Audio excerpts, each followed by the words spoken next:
नमस्कार, मैं हूं आपके साथ अनुष्का राय और आप देख रहे हैं पैनी नजर न्यूज। भागलपुर के पूर्व उप महापौर राजेश वर्मा के घर 4 दिन व 4 रात चली छापेमारी खत्म होने के बाद आज राजेश वर्मा ने प्रेस वार्ता कर अपना पक्ष रखा। उन्होंने बताया कि परेशानी छानबीन से नहीं है, घर अस्त व्यस्त किया गया, हम लोगों की ओर से सहयोग किया गया। हमारे यहाँ जो भी चीजें हैं दूध की तरह साफ हैं। गुंडा बैंक से मेरी छवि खराब करने की कोशिश की गई। विभाग पहुंची, न केवल हमसे बल्कि हमसे मिलने वाले सभी रिश्तेदार व लोगों के घर छापेमारी की गई। जो भी कागजात मिले हैं उनका जवाब मेरे पास है। किसी की इसमें साजिश है तो उन्हें दिल से धन्यवाद है। हम किसी पर आरोप नहीं लगा रहे हैं। 200 किलो चांदी के मिलने व बिल नहीं सौंपे जाने के सवाल पर उन्होंने कहा कि ज्वेलरी का 5 शोरूम है तो इतनी ज्वेलरी का मिलना कोई बड़ी बात नहीं है। जो मिला उसका बिल उन्हें दिया गया। हर चीज के जवाब के लिए हम तैयार हैं। शहर के लोग हमारे साथ हैं। बता दें कि बीते 4 दिनों से राजेश वर्मा समेत इनके कई सहयोगियों के घर आयकर विभाग की छापेमारी लगातार चल रही थी। टीम को कई कागजात व 4 जगह से कुल 60 लाख रुपए कैश बरामद हुए थे, साथ ही कई कागजात मिले थे। बेशक परेशानी तो थोड़ी बहुत हो जाती है कि जब केंद्र की कोई एजेंसी आपके यहाँ आती है। परेशानी इस बात की नहीं है कि केंद्र की एजेंसी आकर छानबीन की, परेशानी इस बात की है कि छानबीन के दौरान आपका घर, आपकी चीज़ें अस्त व्यस्त होती है। परेशानी मात्र उतनी ही है, परंतु हम लोगों ने अपने स्तर से पहले दिन जो है थोड़ा सा केंद्र की एजेंसियों के जो रुख थे वो थोड़े से सख्त थे। फिर उसके बाद बाकी के 3 दिन उनके तरफ से भी और हमारे तरफ से भी पूरा कॉपरेशन किया गया। और उसके बाद मुझे लगता है कि जो भी साक्ष्य उनके समक्ष गए होंगे, जो आए होंगे, वो खुद ब खुद इन चीज़ों को बयां कर देंगे कि हमारे यहाँ पर जो भी चीज़ें हैं वो बिल्कुल दूध की तरह साफ़ है।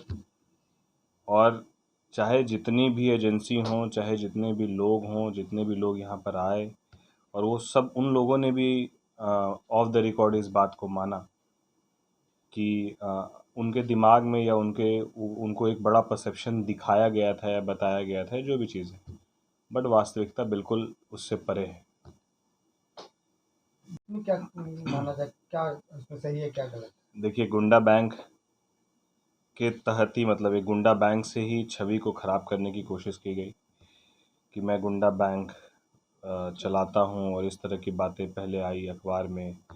फिर उसके बाद हाई कोर्ट से नोटिस आया, फिर यहाँ जांच हुई, और जांच में किसी एक पदाधिकारी ने अपने स्तर से ये बता भी दिया कि भैया जांच में ऐसा कुछ नहीं पाया गया। तो उस पदाधिकारी के ऊपर भी कार्रवाई होने की कोशिश की जा रही है।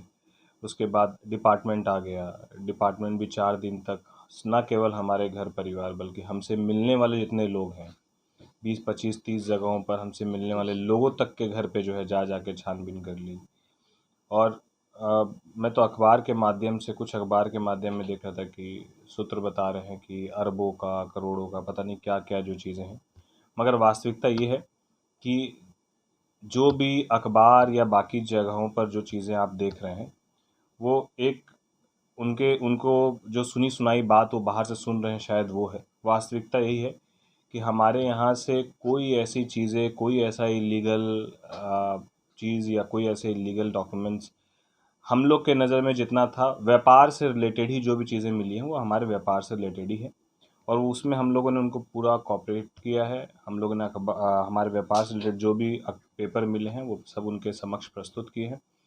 और मुझे पूरा विश्वास है, और उन लोगों को भी ये विश्वास हो गया कि जो प्रस्तुत हमारे द्वारा हमारे व्यापार के तमाम कागजात मिले, उसका जवाब हमारे पास पूरी तरीके से है। इसलिए कोई चिंता वाली बात नहीं है। क्या लगता है कि कोई राजनीतिक, इतना जो परेशानी हुई, क्या कोई राजनीतिक दबाव ऐसा, क्या कोई साजिश? नहीं, कहीं कोई उतार चढ़ाव नहीं है किसी चीज़ में। ना हमारे कल से जीवन के शैली में कोई अंतर आएगा, ना हमारे सारे प्रतिष्ठान, सारे जगहों के कल से बाकायदा बाकी दिनों की तरह खुलेंगे। सभी चीज़ें जो हर दिन जैसे प्रक्रिया थी, दिनचर्या था, वो पूरी दिनचर्या वैसी ही रहेगी, उसमें कोई परिवर्तन नहीं आएगा। कल से वापस क्षेत्र में उसी तरह लोगों के बीच रहेंगे, लोगों के बीच काम करते रहेंगे। ये क्या, इससे कोई फ़र्क थोड़ी पड़ता है। ये डिपार्टमेंट का काम था, डिपार्टमेंट को कुछ इन्फॉर्मेशन था, डिपार्टमेंट को किसी ने कुछ बताया, कुछ लोगों ने हमारे बारे में यहाँ से गुंडा बैंक की शिकायत कर दी कि भैया गुंडा बैंक चलाते हैं। लेकिन आप कितना भी शिकायत कर दीजिएगा, दूध को दारू तो नहीं ना बोल दीजिएगा। जांच के बाद जो है वो दूध दूध ही रहेगा। इसलिए कहीं कोई दिक्कत की बात नहीं। हम लोग पूरी तरीके से पूरा परिवार हमारा जो है वो एकदम प्रशासन के साथ और तमाम एजेंसियों के साथ पूरी तरीके से खड़ा रहा है और जब भी उनके तरफ से आगे भी हम लोग पूरी तरीके से उनको कॉपरेट करने के लिए तैयार हैं। टीम में जो वरीय अधिकारी थे वो बार-बार जो 25 जगह पे छापेमारी हुई, इनसे ही जुड़े डॉक्यूमेंट्स मिले हैं और कल उन्होंने ये भी बताया कि 200 से 250 किलो चांदी मिला। इसका जवाब मांगा गया 5 से 6 दिन के अंदर। नहीं, वो तो बेशक है। आप समझिए, हमारे हमारे 5-5 ज्वेलरी के शोरूम हैं और ज्वेलरी का शोरूम है तो अब 5 शोरूम में अगर आप चांदी का 200 किलो मिलना 5 शोरूम में कोई बड़ी बात नहीं है। एक शोरूम में अगर आपका हम चाहे 3 ही आइटम पायल, बिछिया और एक कोई भी चांदी का अगर आइटम भी अगर हम लेंगे तो एक शोरूम में 30, 40, 50 किलो का हो जाएगा। तो 5 शोरूम में तो 200-250 किलो का, तो परचेजिंग उसका पूरा बाकायदा जो मिला उसका बिल उनको दे दिया गया है। जो भी चीज़ें आई है उसका बाकायदा उनके पास बिल दिया गया। जो चीज़ें त्रुटि उसके अलावा उनको समझ में आ रही है वो हमसे पूछेंगे, हम लोग फिर उसका जवाब देंगे। तो जो भी डॉक्यूमेंट्स हमारे यहाँ मिले हैं, जो भी सामान हमारे यहाँ मिला, उसके लिए हम जवाब देने के लिए पूरी तरीके से तैयार हैं। अभी तो उन्होंने अपनी तरफ से प्रक्रिया पूर्ण की, जो जो उनको दिखा वो उन्होंने बताया। अब उससे रिलेटेड हमसे सवाल जवाब जो होंगे उसका पूरा हम लोग उनके सामने प्रस्तुत करेंगे, इसमें कोई दिक्कत की बात नहीं है। और मैं पूरे शहर के लोगों का धन्यवाद देता हूँ कि आज 4 दिन के बाद जब मोबाइल हम लोगों को वापस मिला और सोशल मीडिया देखने का मौका मिला, अपने व्हाट्सएप को देखने का मौका मिला, तो हज़ारों लोगों ने इस बात के लिए आश्वस्त किया कि भैया हम लोग आपके साथ हैं, या लोगों ने, बुज़ुर्ग ने, अभिभावकों ने, सब ने अपना आशीर्वाद दिया। तो पूरे शहर के लोग साथ में हैं, उनका विश्वास है और हम लोग पूरी तरीके से कल भी उसी तरीके से और आने वाले कल भी उसी तरीके से हम लोग प्रयास करेंगे कि लोगों के बीच वैसे ही उनके हित के लिए काम करते रहें, उनके साथ काम करते रहें और अभिभावकों का मार्गदर्शन, आशीर्वाद हम लोग को उसी तरीके से हमेशा की तरह मिलते रहे। क्योंकि लोगों के साथ और आशीर्वाद से ही हम लोग, ये एजेंसी हो, चाहे पहले की एजेंसी हो, चाहे बाद की एजेंसी की होगी, तो उन सब से हम लोग आराम से साथ मिलकर निपट सकते हैं।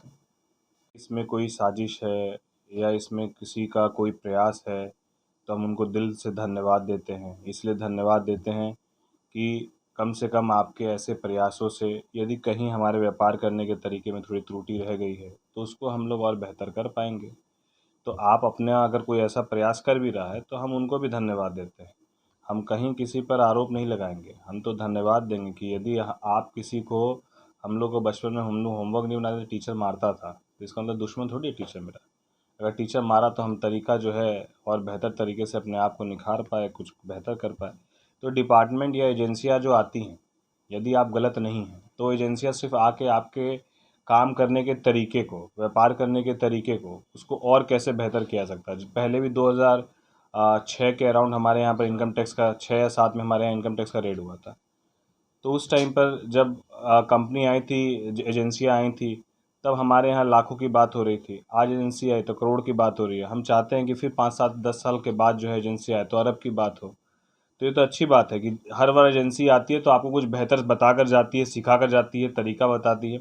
तो ऐसे हम लोग 100% पूरी तरीके से काम पक्के का हमारा, और तमाम चीज़ें जो है उनको पक्के की मिली हैं। जो थोड़ा बहुत उनको त्रुटि उनके हिसाब से या बाकी लोगों के हिसाब से मिला तो उसको और कैसे हम लोग बेहतर करें, वो आगे व्यापार करने के तरीके में हम लोग उसको और लागू करेंगे। इतना परेशान हुए तो क्या मतलब अब दुकान आपका जो राजनीतिक पहलू है जो चलना था, क्या वो? तमाम महत्वपूर्ण खबरों को देखने के लिए बने रहिए पैनी नजर न्यूज के साथ।